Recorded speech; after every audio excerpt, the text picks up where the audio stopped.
Isang pinagpalang araw sa inyong lahat. Tayo po'y magninilay sa salita ng Diyos, ang pinagmumulan ng awan ng ating buhay, ang salitawa. Today, my dear brothers and sisters, we are celebrating the memorial of Saint Alphonsus de Ligori, Bishop and Doctor of the Church. Mga kapatid po, sa panahon natin ngayon, napakahalaga na busisihin natin ang katotohanan sapagkat hindi lahat ng nagsasalita o nakikita natin sa social media ay nagsasabi ng katotohanan. Laganap po ang tinatawag nating fake news at maling pagbabalita sapagkat marami sa atin ang naging ganid na, makasarili, na kahit na ang katotohanan ay kaya nilang paglaruan, pagtakpan para lamang sa kanilang personal na motibo, personal na interes. Kaya po napakahalaga na sa panahon natin ngayon na laganap ang fake news at maling pagbabalita o makasariling interes, na tayo pong mga nananampalataya sa Diyos ay manindigan na ikalat, ipagsabi kung ano lamang ang katotohanan. Mga kapatid, sa ating mga pagbasa ngayon, narinig po natin ang kwento ng dalawang lalaki na ehemplo ng katotohanan. Sa unang pagbasa, si Jeremiah ay sumunod sa Panginoon na isabihin niya, ipaabot niya ang mensahe ng Diyos sa mga kaparian, priests, prophets, and princes and people of Jerusalem.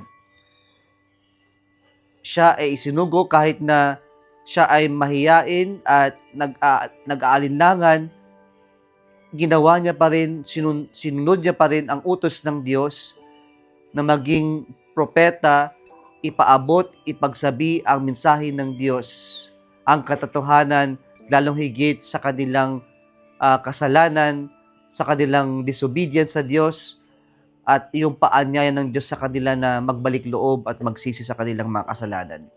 Sa ating ebanghelyo ngayon, narinig natin si John the Baptist na kanyang ipinahayag ang katotohanan kay Herod the Tetrarch. At dahil sa katotohanan na ito, nais siyang i-silence. At yung babae na kinakasama ni Herod the Tetrarch na asawa ng kanyang kapatid ay nakaisip ng mas masama ang ipapatay. Kaya po, nung nagkaroon ng pagkakataon, ang hiniling ni Herodias ay ang ulo ni Juan Bautista in a platter. Kaya po nasaksihan o narinig natin sa ating ebanghelyo ngayon ang kamatayan ni Juan Bautista. Mga kapatid, ito po ang hamon sa atin ngayon at sana we will be inspired by Jeremiah and John the Baptist. And no matter what happens, even if we put our lives at the line of death or danger or threats, we will not bow down just because other people would like to cover up, silence the truth. Alam natin kapag tayo nananampalataya sa Diyos, ng Diyos ang katotohanan, at kapag ang Diyos ang katotohanan, sa Diyos, sa katotohanan tayo manindigan, sa katotohanan tayo tatayo, sapagkat kapag sa katotohanan tayo tumayo, nais man tayong sindakin, patayin o takutin, hindi tayo manghihinayang, hindi tayo matatakot sapagkat kasama natin ang Diyos sa katotohanan.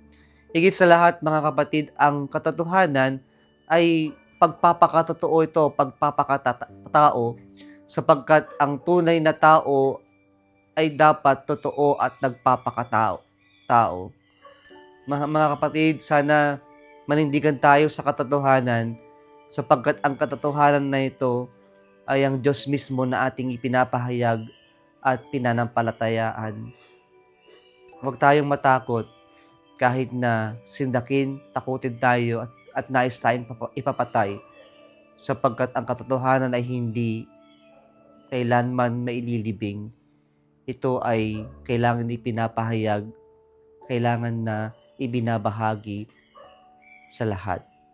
Kung nagustuhan mo ang video na ito, huwag kalimutang mag-like, i-share at mag-subscribe sa Salitawa Facebook page and YouTube channel. Muli isang pinagpalang araw sa inyong lahat.